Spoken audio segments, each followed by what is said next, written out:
गेल्या 1.5 वर्षापासून कोरोनाचे थैमान हे सुरूच आहे। कोरोनाची दुसरी लाट आल्यानंतर तर परिस्थिती अधिकच भीषण झालेली आहे। रुग्णालयात खाटा, ऑक्सिजन, रेमडेसिवीर इंजेक्शन, व्हेंटिलेटर आदींच्या तुटवड्यामुळे अगदी तरुण वयातील कोरोना रुग्णही मृत्युमुखी पडत आहे। त्यामुळे नागपूरसह विदर्भातील सर्वच जिल्ह्यांच्या स्मशानांमधील चिता गेल्या 1.5 महिन्यांपासून धगधगत आहे। त्या शांत झाल्याचं नाही, दिवस असो की रात्र त्या जळतच आहे। विदर्भातील सर्वच स्मशानांमध्ये दररोज सरासरी 100 ते 125 कोरोना बाधितांच्या मृतदेहांवर अंत्यसंस्कार करण्यात येत आहे। अशातच कोरोना बाधितांचे सततचे मृत्यू आणि त्यांच्या नातेवाईकांचे आक्रोश पाहून आता वैद्यकीय क्षेत्रापुढे नवीन आव्हान उभे झाले आहे।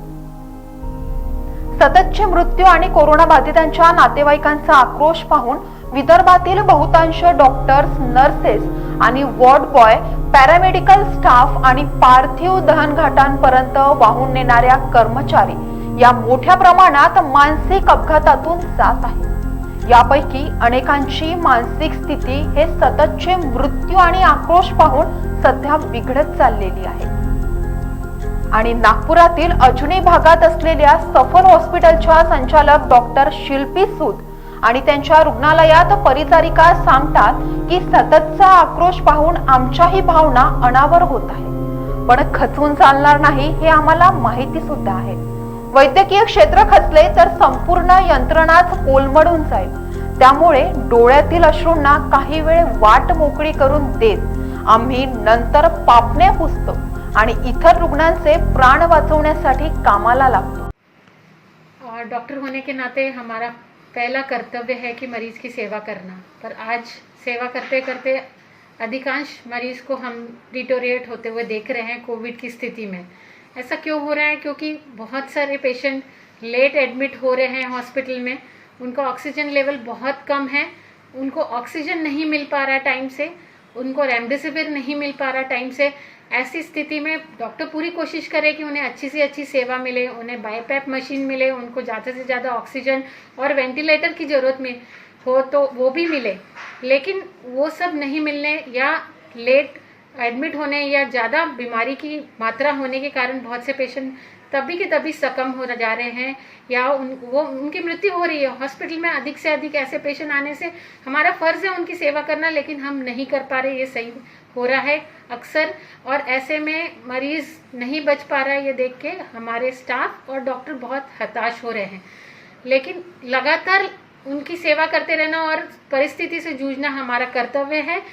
हम देखते हैं कि कई बार हम पेशेंट नहीं बचा पा रहे हैं तो हमारी जो टूट जाती है, हमारा जो मनस्थिति बहुत कमज़ोर हो जाती है, हम हिम्मत हारते हैं, लेकिन फिर से नया पेशेंट आता है, सोचते हैं कि उसके लिए आगे करें, तो उस पेशेंट के लिए हम तैयारी करते नहीं, इसे बचाना है, इसे अधिक से अधिक ऑक्सीजन और टाइम से ट्रीटमेंट मिल जाए। हमारे फिजिशियन पूरी मेहनत करें, हमारी पूरा स्टाफ, सिस्टर पूरी उसके लिए बचाने के लिए उसे मेहनत करे, लेकिन कुछ मरीज बच भी जाते हैं। लेकिन ज़्यादा से ज़्यादा अगर ऐसा होता है तो स्टाफ डिमोरलाइज हो जाता है, लेकिन उनमें एक सहनशीलता है आगे बढ़ने के लिए कि नहीं, नई उम्मीद और नई किरण होगी, अगला पेशेंट बचेगा, और वो अपनी मनस्थिति को कमज़ोर नहीं होने देते और मन को बहुत बनाते हैं। आज वो सोचते कि मैं घर जाऊंगी तो मेरा क्या होगा, मेरे घर में भी ऐसे कोविड स्थिति हो सकती है अगर मैं मरीजों के बीच में रहूं, तो मन में ये स्थिति के कारण वो कमज़ोर होते हैं। शुरू में कुछ स्टाफ सिस्टर उनके मन स्थिति कमज़ोर हुई, वो ड्यूटी करते करते रोने भी लगे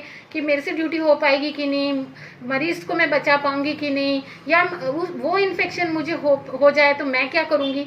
लेकिन बाद में उन्होंने संभाला कि पहला कर्तव्य हमारा आज समाज के लिए, मरीज के लिए सेवा करना, उसकी जान बचाना पहला कर्तव्य है। और ऐसी स्थिति में डटे रहना, चाहे कैसा भी ऑक्सीजन कम हो, रेमडेसिविर नहीं हो, लेकिन ज़्यादा से ज़्यादा सेवा करके अपन मरीज को बचा पाए, यही उद्देश्य है। माझं नाव बबिता ढोके, मी सफल हॉस्पिटलमध्ये काम करते आहे। सफल हॉस्पिटलमध्ये मी 2 महिन्यापासून इथे कोविडचे पेशंट बघते आहे। तर कोणाकोणाचे जीव पण जात आहे, तर इतके रडतात की ते आम्हाला पण आमच्या पण डोळ्यामध्ये अश्रू येतात आणि ते समोरच्या व्यक्तींकडे पाहूनही आम्हाला असं वाटत आहे की आणखी समोर काम करायला पाहिजे। नागपुरात विदर्भासह कोरोनाची दुसरी लाट आली आहे आणि तोपर्यंत प्रशासनाने कुठलीही आणि कोणतीही तयारी केलेली नव्हती, आजही केलेली नाही। नेते अजूनही झोपून आहेत आणि अधिकारी बैठकींमध्ये व्यस्त झाले आहेत। गेल्या वर्षी मे महिन्यात अनलॉक झाल्यानंतर सर्वात आधी जर आपण लक्ष दिले तर आधी नेते घराबाहेर पडले आहेत। त्यांनी ग्रामपंचायत, विधान परिषद आदी निवडणुका घेतल्या, प्रचार रॅल्या काढल्यात, मोर्चे सुद्धा काढले, आंदोलने केली आणि एकमेकांवर आरोप प्रत्यारोप सुद्धा केले। या सगळ्यात राजकीय नेते, मंत्री आणि सर्व पक्षांचे पदाधिकारी इतके मशगूल झाले की तेच गर्दीत जमवू लागले। जणू काही कोरोनाचे संकटच नष्ट झाले आहे। त्यामुळे लोकही बिनधास्त झाले होते। कोरोना संपला असे सारांनीच गृहीत धरले, परंतु कोरोना दबल्या पावलाने पसरत होता। अशातच कोरोनाच्या दुसऱ्या लाटेचा कहर बरसला आणि राज्य आणि केंद्र सरकारच्या गाफिलीपणाचा फटका लोकांना बसू लागला। बेड मिळेनासे झालेत, ऑक्सिजनच्या अभावाने रुग्ण तडफडू लागले, त्यांचा श्वास गुदमरू लागला। रेमडेसिवीर, फॅब्युलफुलसह अनेक औषधांचा साठा सुद्धा संपला। पटापट लोकांचे जीव जाऊ लागले आणि त्यानंतरही अधिकारी आणि नेत्यांना मात्र जाग आली नाही। कोरोनाच्या पहिल्या लाटेने ज्येष्ठ नागरिकांना बळी घातला आणि दुसऱ्या लाटेत तरुणांचे जीव जाऊ लागले। चारही बाजूने मोठ्या प्रमाणात हाहाकार माजला। परिस्थिती इतकी भयावह झाली की विदर्भातील अनेक स्मशानांमध्ये पार्थिव येण्यापूर्वीच 30 ते 35 चिता रचून ठेवण्याची वेळ ही प्रशासन यंत्रणेवर आली आहे। नागपुरातील परिस्थिती तर इतकी भयावह झाली की येथे नागपूर महापालिकेच्या पार्थिव उचलणाऱ्या 15 शववाहिका कमी पडू लागल्या। त्यामुळे शहर बसमधून पार्थिव वाहून नेणे सुरू झाले। अमरावती ही अशीच परिस्थिती निर्माण झाली, ज्या स्कूल व्हॅन मधून चिमुकल्यांनी शालेय वाहतूक केली जाते त्या स्कूल व्हॅनचा वापर आता पार्थिव वाहून नेण्यासाठी सुरू करावा लागला। गेल्या 1.5 महिन्यात परिस्थिती इतकी बिघडली की या शववाहिका सतत फिरत आहेत, त्यांचे इंजन बंदच झाले नाही। या परिस्थितीबद्दल नागपूरच्या सीताबर्डी परिसरातील ज्येष्ठ वैद्यकीय तज्ञ डॉक्टर अभिजित अंभईकर सांगतात की सध्या वैद्यकीय क्षेत्रातील अनेकांना निराशेचा सामना करावा लागत आहे। त्यामुळे लोकांनी आता या क्षेत्रातील डॉक्टर्स, नर्सेसला अधिक साथ द्यायला हवी। ॲक्च्युली कोरोनाचा क्रायसिस हा गेल्या 1 वर्षापासूनच चालला आहे आणि आता त्याची तीव्रता या आपली ज्याला आपण सेकंड वेव्ह म्हणतो त्याच्यामध्ये खूप वाढलेली आहे। आता एक तर नंबर ऑफ पेशंटसुद्धा आपण पूर्वी अपेक्षित केले होते त्याच्यापेक्षा भरपूर जास्त आलं। पण सगळ्यात दुःखाची जी गोष्ट आहे ती ही आहे की अनेक पेशंट्सचे मृत्यू देखील होतात आणि ह्याला अनेक कारणं असतील। काही सिस्टीम कारण असेल, काही पेशंट्स थोडे उशिरा पोचतात दवाखान्यामध्ये, काही इतर म्हणजे समाजात पसरलेले काही गैरसमाजात ते कारण असतील, डिलेड ट्रीटमेंट हे एक कारण असेल। परंतु मी सांगतो की सध्या डॉक्टर म्हणून आमच्यावर आणि आम्हा सगळ्या मित्रांवर प्रचंड प्रमाणात ताण आहे।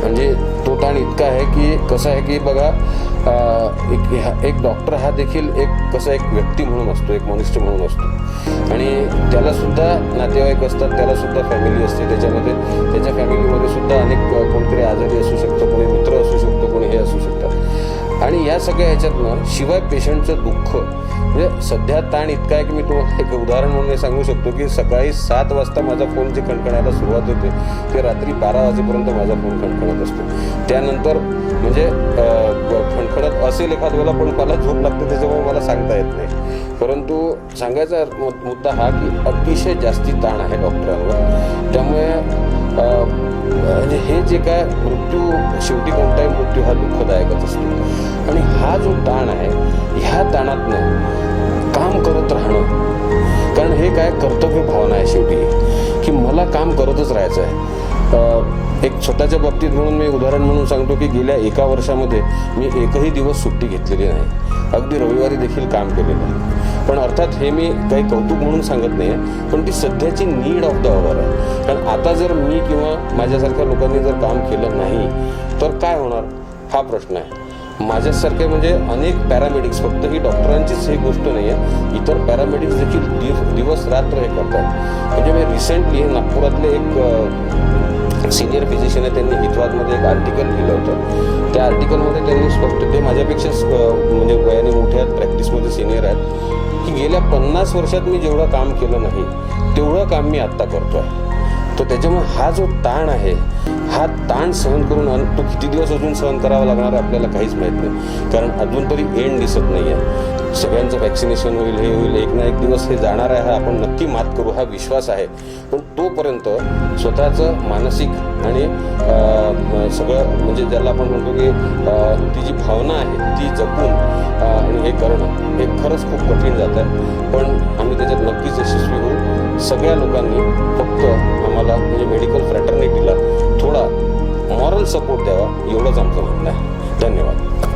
कोरोनाची दुसरी लाट आल्यानंतर महाराष्ट्रातील स्थिती बिकट झाली आहे. नागपूरसह विदर्भामध्ये तर अशी परिस्थिती आहे की गेल्या 1 महिन्यांपासून तेथील स्मशान जे आहेत ते धगधगते आहेत. असा एकही तास जात नाही आहे, असा एकही मिनिट जात नाही आहे जेव्हा तिथे कोरोनाबाधितांच्या पार्थिवावर अंत्यसंस्कार होत नाही आहे. अनेक जिल्ह्यांमध्ये तर परिस्थिती अशी आहे की तिथे अंत्यसंस्कारासाठी आता जागा देखील उरलेली नाही आहे. सततचा आक्रोश, सततचा मृत्यू पाहून आता डॉक्टर, नर्सेस आणि पार्थिवांवर अंत्यसंस्कार करणाऱ्या कर्मचाऱ्यांच्याही डोळ्यातील अश्रू थांबेनासे झाले आहे. त्यांची मानसिक स्थिती आता दिवसेंदिवस ढासळत आहे. पण अशा स्थितीतही ही मंडळी आपलं कर्तव्य चोखपणे बजावत आहे. व्हिडिओ जर्नलिस्ट बादल नंदनवार, नेहा फटिंगसह प्रसन्न जकाते, शंखनाद, नागपूर.